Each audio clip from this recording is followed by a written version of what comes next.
I'm aware that the statute of limitations has expired, but if you can just give me some information, I'm sure I can be of assistance in capturing him. Hey, man, check this out.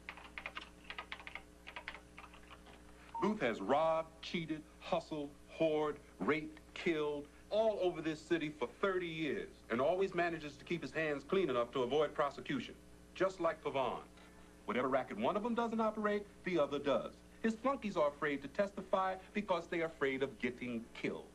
Now, I have personally been after Mr. Booth for over 12 years, and the only assistance I need is something airtight in the way of evidence. Now, you got any? Not yet, but you may be interested in my thoughts on the Tiger and Piranha murders. Gee, no. I'm telling you, it's incredible. What? Yeah, that Tiger was weird enough, and then the aquarium. But this new one, man. Well, what? That hot assistant DA, Jacob Weiss, Ortega's pal, he comes out of his house, gets into a souped-up VW Bug. Somebody's rigged his seatbelt so it won't unlock, but he don't know that.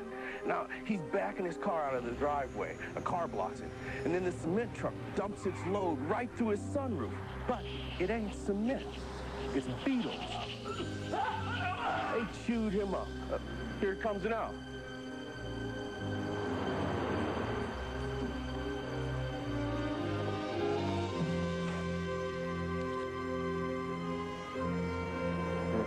Another Tiger.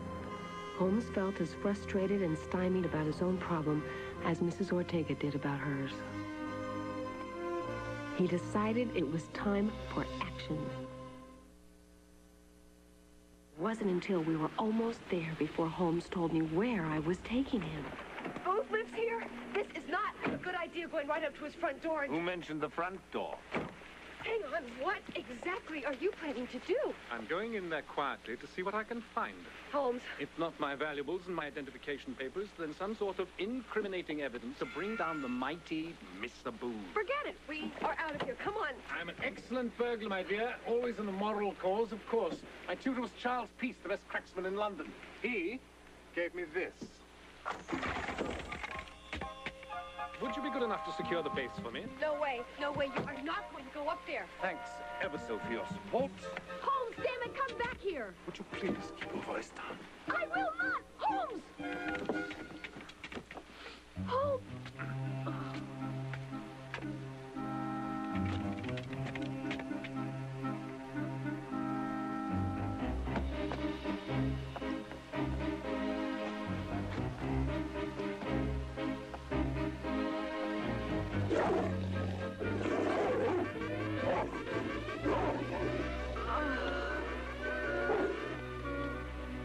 Did you tell him who I am?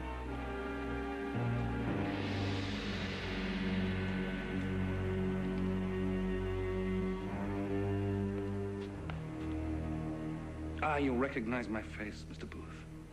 I see you still have the scar on the back of your hand from that night 45 years ago. I didn't know that Holmes had any offspring. My grandfather thought he was gay. Indeed I am. Never gayer than when confronting a sinister genius. I'm not a descendant, however. I am the original Sherlock Holmes. I saw a cold corpse. Cold, yes. Corpse, no. I am indeed the very man whose valuables you took 45 years ago. Perhaps you'd care to refresh your memory by comparing my face with the photographs you took, if you still possess them. I did keep them, actually. Souvenir of my first big score. Those diamonds set me up in business. An evil empire that includes drug smuggling, prostitution, protection rackets, money laundering, whatever that may be. What can I say? Business is good.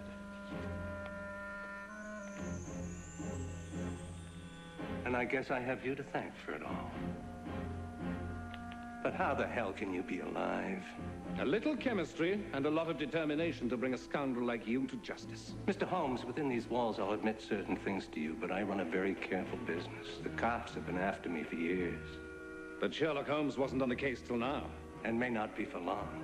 Excuse me, I am so sorry to bother you, but my name is Dr. Amy Winslow. I'm from the Perry Clinic, and one of our psychiatric patients got away from us this evening. I'm afraid I saw him climbing over the back wall into your estate. My grandfather, Henry, had this real obsession about finding you. It took him over 40 years. Told me how you killed his brother, James. That's who I'm named for. And you were carrying on the family tradition. I really liked my grandpa, Henry. Not enough to report his death or reclaim his body. Wasn't important. What was important was the education he gave me, and part of that was the Moriarty sense of vengeance.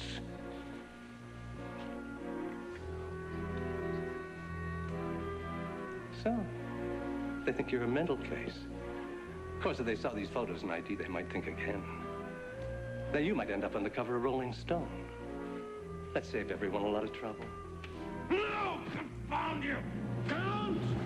No! I seem to have succeeded where my grandfather failed. I've destroyed the famous Sherlock Holmes. You, whoever you are nothing but a crackpot. Have a nice day. No!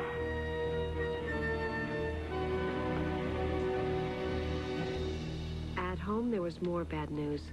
A return fax from Scotland Yard. Their records on Holmes had been lost in a fire back in 1911. Now he truly felt like a non-person. He wanted his syringe and vial of cocaine, but naturally I refused. He went off to his room, brooding. I read for a while to the sound of his violin.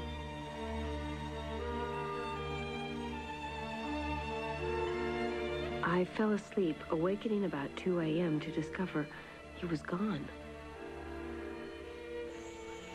I was concerned about his mental state, so I went looking. At first, I had no luck, but then I remembered. Pier 7. God, it's beautiful here, isn't it? I cannot look at that city without seeing the leering face of James Moriarty Booth hanging over it like an evil specter. And that my valuables were used to found his empire is beyond irony. The vermin like Booth and Henri Pavon are free to spread their pestilence throughout this city while I'm helpless, useless. You know, you are amazing. You've given yourself the opportunity to do something no one's ever done before, travel 100 years into the future. But you miss so much. You're so focused on the dark side of life, you miss the beauty of it. You're so preoccupied with the tiny details, you miss the richness of relationships. Watson's old description of me. Holmes is a calculating machine, a brain without a heart, as deficient in human sympathy as he is preeminent in intelligence. But at least that was in a time when my intelligence was unique and useful. Now there is an entire wing at police headquarters dedicated to that which I once did alone. Even my deductions are absurdly out of date. You can't expect to always be right. I almost always was. But now... Please give me back my vial and syringe. Oh, yeah. Oh, yeah, that's great. That's just great. Shooting up is going to fix everything, right? I'm sorry you're having a hard time, but come down to my clinic and I'll introduce you to some people with real problems. The world was not put here for your gaming pleasure, Mr. Holmes. You can't just drop out when the game goes against you. You only grow by facing challenges, by going through them and coming out the other side better for that experience. There may not be a Sherlock Holmes in the 1890s anymore, but there clearly is a Sherlock Holmes in the 1990s. A hugely valuable man who can control his own destiny if he doesn't wimp out. And as far as Booth and Pavone are concerned, I happen to believe that what goes around comes around. Sooner or later, someone will provide damning evidence against them, and they will be condemned. Or maybe not. But there are plenty of other crimes for you to solve. Plenty of other people for you to help if you weren't so busy wallowing in your own personal problems. I've got no interest in hanging out with someone who's up to his eyeballs in self-pity. I'm much more interested in a detective I was reading about tonight. A detective who always said there is nothing more stimulating than a case where everything goes against you.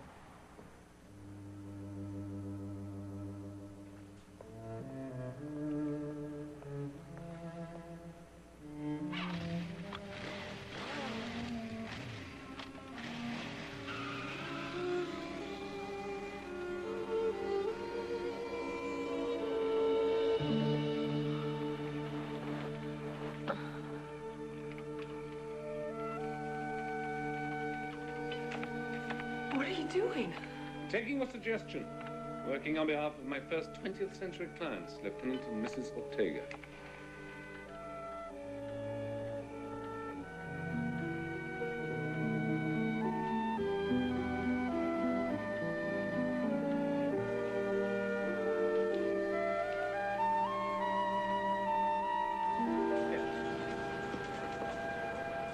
Yeah, I'll meet you there. Okay. Hello.